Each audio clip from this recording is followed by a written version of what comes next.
सुबह का लगभग 5 बज रहा था। एक बाप को उसकी बहू के कमरे से रोने की चिल्लाने की आवाज़ आ रही थी।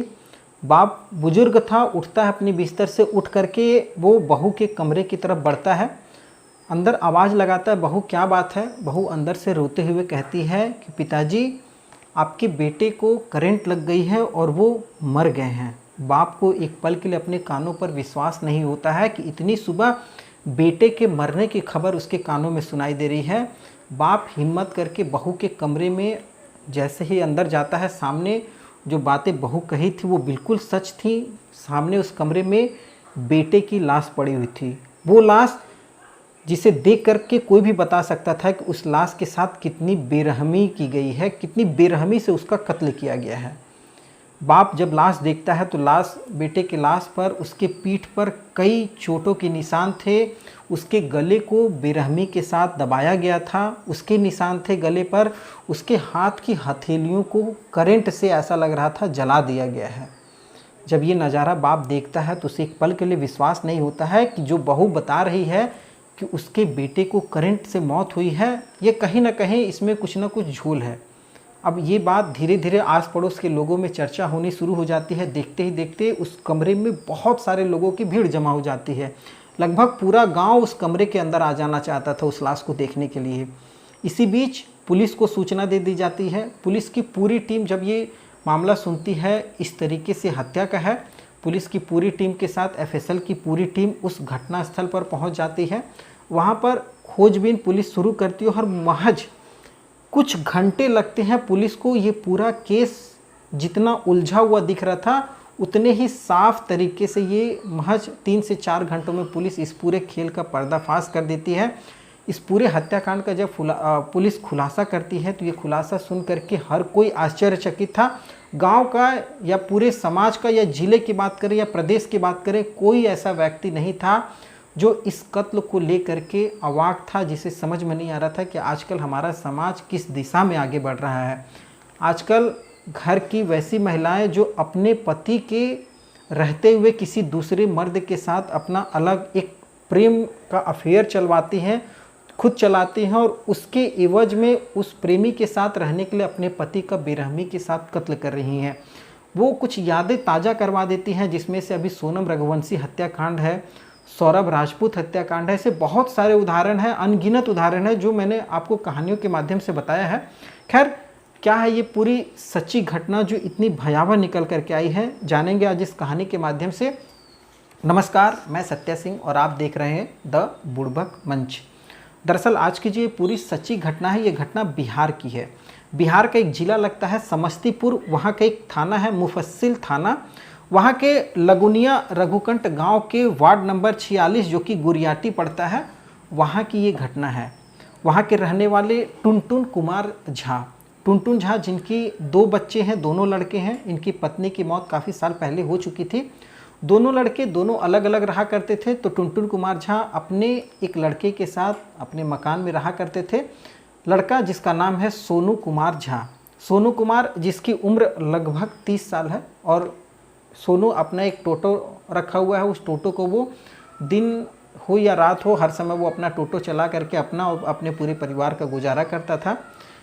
सोनू कुमार झा जिसकी इस पूरे हत्याकांड में मौत होती है, दरअसल ये कहानी की शुरुआत होती है शनिवार 26 जुलाई की बात है। शनिवार 26 जुलाई को टुनटुन कुमार झा जैसे ही सो करके उठते हैं, उनके बेटे के कमरे से उनकी बहू स्मिता झा की आवाज़ आती है, जिनकी उम्र लगभग 27 साल है। स्मिता जोर जोर से चिल्ला रही थी कि टुनटुन को करंट लग गई है और करंट लगने से टुनटुन मर गया है। अब जैसे ही स्मिता इस तरीके की बातें करती हैं, सबसे पहले उस कमरे में टुनटुन और टुनटुन से पहले टुनटुन की जो पोती थी लगभग 6 साल की, जो कि सोनू की बेटी थी, सोनू दौड़ते हुए कमरे में पहुंचती है और अपनी माँ के पास जाकर के पूछती है, माँ क्या बात है। माँ कहती है, स्मिता तुम्हारे पापा हम लोगों को छोड़ करके चले गए हैं। अब जैसे ही बेटी ये आवाज़ माँ की सुनती है, उसे एक पल के लिए विश्वास नहीं होता, वो अपने पापा को पकड़ करके रोने लगती है। अब इन दोनों की रोने की आवाज़ जैसे ही सोनू कुमार झा के पिताजी टुनटुन कुमार झा को सुनाई देती है, वो बुजुर्ग होते हुए भी उस कमरे में पहुंचते हैं, देखते हैं। देखने से उनको शक होता है सामने बेटे की लाश पड़ी हुई थी। लाश का जो नज़ारा था वो नज़ारा देख करके कोई भी एक पल के लिए समझ सकता था कि बेटे की करंट लगने से मौत तो हो ही नहीं सकती है। इसके पीछे कहीं ना कोई राज है, क्योंकि लाश का जो नज़ारा था वो पूरे कमरे में जगह जगह खून के छींटे पड़े हुए थे। सोनू की जो आंखें थी वो सूजी हुई थी, ऐसा लग रहा था कि उसके गले को ज़ोर से दबाया गया है, गले घोंटने की कोशिश की गई और इस वजह से उसका आँख जो है वो सूज गया है। उसके गले पर ऐसा लग रहा था किसी रस्सी या किसी तार से दबाया गया है काफ़ी कस करके। बाएं आँख से उसकी खून निकल रही थी सोनू की लाश से, और उसके अलावा उसके जो हाथ की बाईं हथेली है, ये हथेली पूरी जली हुई थी। अब जैसे ही एक बाप अपने बेटे का इस अवस्था में लाश देखता है, उसे तुरंत शक होता है, वो भी हल्ला गुल्ला करना शुरू कर देता है। अपने बहू से पूछता है, लेकिन बहू जो एक ही रट लगाई हुई थी कि इसे करंट लगा और करंट लगने से मौत हुई है। लेकिन बाप को विश्वास नहीं होता। देखते देखते पूरा गांव उस कमरे में जाने की कोशिश करने लग जाता है। हर कोई जब ये बात सुनता है कि सोनू कुमार झा की मौत हो चुकी है और वो भी करंट लगने से, ये अपने आप में लोगों के लिए कौतूहल की बात थी। लोग उस कमरे में पहुंचने लग जाते हैं। इसी बीच सोनू कुमार झा जो मर चुका था, उसका बाप टुनटुन कुमार झा ये तुरंत पुलिस को सूचना देते हैं। जैसे ही पुलिस को आदमी की हत्या के बारे में खबर लगती है कि हो ना हो इसमें हत्या की साजिश है, पुलिस की पूरी टीम के साथ एफएसएल की पूरी टीम पहुंच जाती है उस घटनास्थल पर। पुलिस अपनी जांच पड़ताल में आगे बढ़ाती है और पुलिस की जांच पड़ताल में पुलिस को भी शक होता है कि कहीं ना कहीं मामला जितना सुलझा बताया जा रहा है उतना सुलझा है नहीं। माना कि हाथ पे करंट का निशान है, जले हुए का निशान है, लेकिन गले में भी ऐसा लग रहा है रस्सी से दबाया गया है और पीठ पर उसके कई डंडों के मारने के निशान हैं। लगभग 10 से 15 गंभीर चोटें हैं उसकी पीठ पर। ऐसा लग रहा है किसी ने डंडे से बहुत बेरहमी के साथ मारा है, वो निशान काला पड़ चुका था। अब जब पुलिस ये नज़ारा देखती है तो उसको भी शक होता है, लेकिन अब पुलिस करे तो करे क्या। पुलिस वहाँ से लाश को अपने कब्जे में ले लेती है, पोस्टमार्टम के लिए भेज देती है।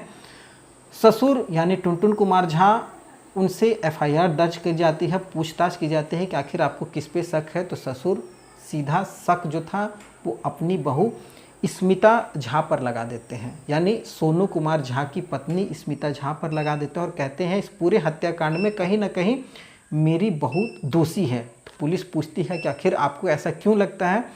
तो जो बातें टुनटुन कुमार झा कहते हैं वो बातें काफ़ी हैरान करने वाली थी। टुनटुन कुमार झा कहते हैं कि दरअसल इस पूरे हत्याकांड के पीछे मेरी जो बहू है उसका किसी दूसरे मर्द के साथ अफेयर चल रहा था, और इस बात की जानकारी मेरे बेटे सोनू कुमार झा को लग चुकी थी। और सोनू कुमार झा को जब ये जानकारी लगी थी तो मेरी बहू और मेरे बेटे के बीच में झगड़ा होना शुरू हो गया था, और इन झगड़ों की वजह से हमें लगता है कि मेरी बहू ने अपने उसी प्रेमी के साथ मिलकर के हत्या को अंजाम दिया है।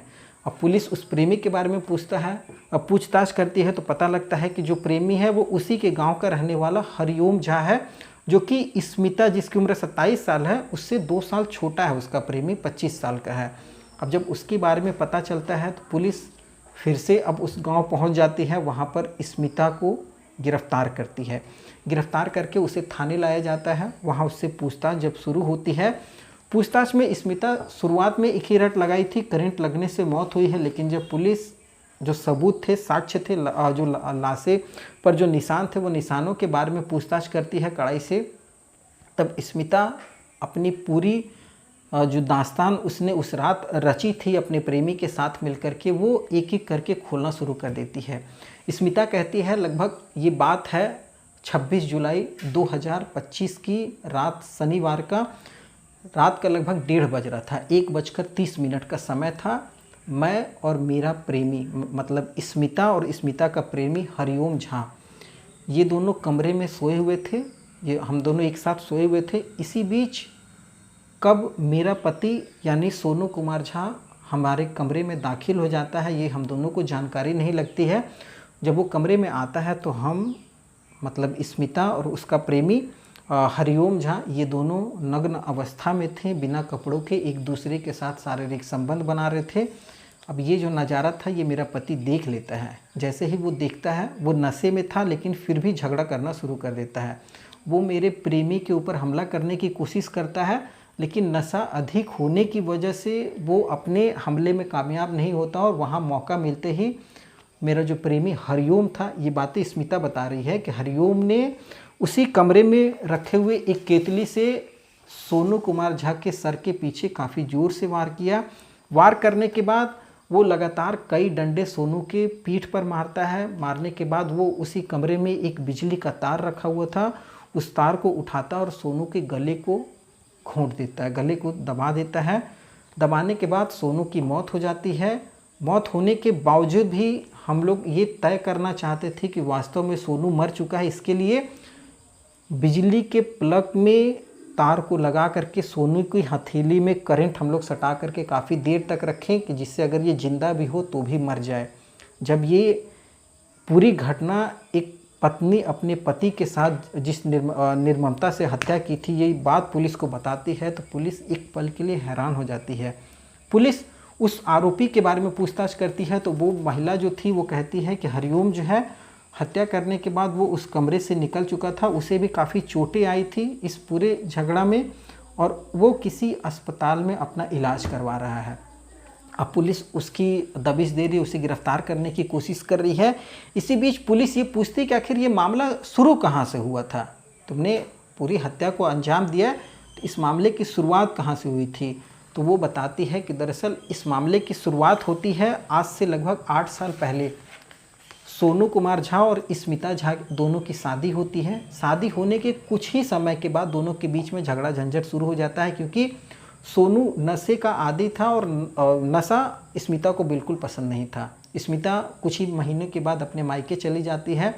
अब सोनू और उसके जो पिताजी थे और कुछ अगल बगल के गांव वाले ये लोग स्मिता के गांव जाते हैं, वहां पर उसे मनाया जाता है। मना करके एक बॉन्ड भी भरवाया जाता है कि आगे सब सोनू इस तरीके की हरकतें नहीं करेगा। तब उस बॉन्ड के आधार पर स्मिता वापस सोनू के घर आई थी, रहना शुरू कर देती है। जब रहते रहते दोनों के बीच धीरे धीरे रिश्ता अच्छा हो रहा था। इसी बीच दोनों का 2 बच्चे होते हैं, जिसमें से एक लड़का जिसकी उम्र लगभग 4 साल है और एक लड़की जिसकी उम्र लगभग 6 साल है। ये दोनों समय के साथ बड़े हो रहे थे। अब दोनों स्कूल जाने लगे थे तो दोनों को ट्यूशन की ज़रूरत थी। अब इसी ट्यूशन को देखते हुए पड़ोस का ही रहने वाला, गांव का ही रहने वाला एक पड़ोसी है हरिओम झा, उससे ये लोग बातचीत करते हैं और कहते हैं कि क्यों ना वो ट्यूशन आकर के हमारे बच्चे को दिया करे। हरिओम झा ट्यूशन के लिए तैयार हो जाता है। वो आता है और सोनू कुमार झा के दोनों बच्चों को पढ़ाना शुरू कर देता है। वो जब ट्यूशन पढ़ाने आता था उस समय लगभग दोपहर का समय होता है। तो उस समय सोनू कुमार झा अपने घर पर नहीं होता था। घर पर केवल स्मिता और उसके 2 बच्चे और ससुर जो थे वो बुजुर्ग थे, तो वो अपने कमरे में अधिकतर रहा करते थे। अब इसी चीज़ों का फ़ायदा हरिओम झा उठाता है और सोनू कुमार झा की पत्नी स्मिता झा के करीब आता है। दोनों में बातचीत शुरू हो जाती है। बातचीत होते होते दोनों एक दूसरे का मोबाइल नंबर अपने पास में रख लेते हैं। धीरे धीरे अब मोबाइल पर बातचीत होना शुरू हो जाती है और स्मिता अब यहाँ से धीरे धीरे आगे बढ़ना शुरू कर देती है।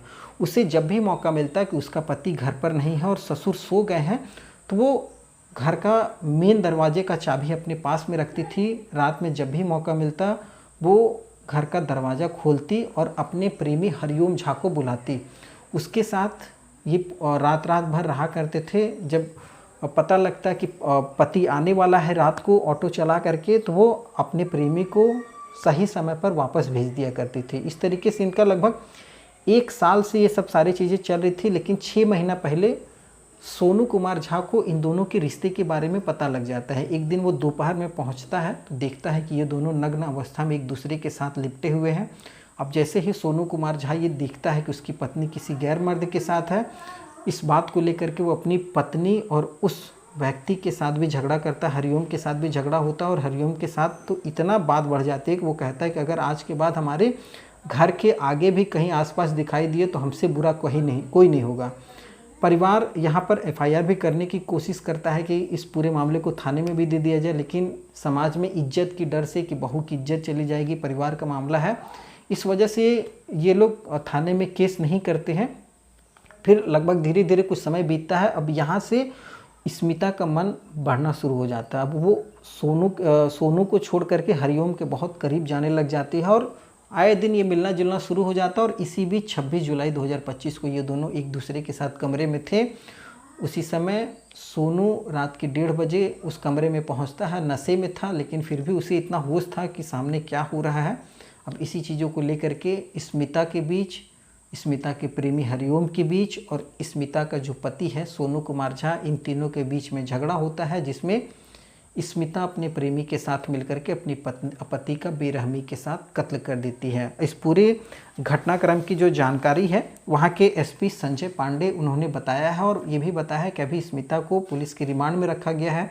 पुलिस उससे और भी चीज़ें निकलवाने की कोशिश कर रही है कि कहीं इस पूरे हत्याकांड की प्लानिंग काफ़ी समय से तो नहीं की जा रही थी, जिसमें हो सकता है उसका प्रेमी उस कमरे में आकर के उस दिन हत्या के अंजाम से आया हो कि उस दिन ही मार देना है। ये सब सारी चीज़ों पर पुलिस तफ्तीश कर रही है, लेकिन इस पूरे घटनाक्रम में एक चीज़ें निकल कर के आई है कि वो महिला जो अपने प्रेमी के साथ अपने आगे की ज़िंदगी जीने की ख्वाहिशें देख रही थी, जिसमें उसका अपना खुद का पति उसके रास्ते का दुश्मन नज़र आ रहा था, अब उसके हत्याकांड में वो पूरी ज़िंदगी सलाखों के पीछे रहने वाली है। वो प्रेमी भी अब नहीं बचने वाला है, जिसकी उम्र महज 25 साल थी, और वो भी अब पूरी ज़िंदगी उन सलाखों के पीछे अपनी पूरी जवानी काटने वाला है। खैर, ये पूरी घटना अपने आप में मानवता को शर्मसार करके रख दी हुई है। पूरे भारत में इस कहानी की चर्चा हो रही है, इस घटना की चर्चा हो रही है। आप क्या सोचते हैं इस पूरी घटना को लेकर के? कहाँ से आप ये कहानियाँ सुन रहे हैं वो आप हमें कमेंट के माध्यम से बता सकते हैं। अगले वीडियो में मैं आपका नाम लेने की कोशिश करूंगा, आपके बारे में बातचीत की जाएगी। कहानी पसंद आई होगी तो चैनल को सब्सक्राइब कीजिएगा। कोई सुझाव होगा तो वो भी आप हमें कमेंट के माध्यम से दे सकते हैं। आगे फिर नई कहानी के साथ नई वीडियो में, तब तक के लिए जय हिंद, वंदे मातरम।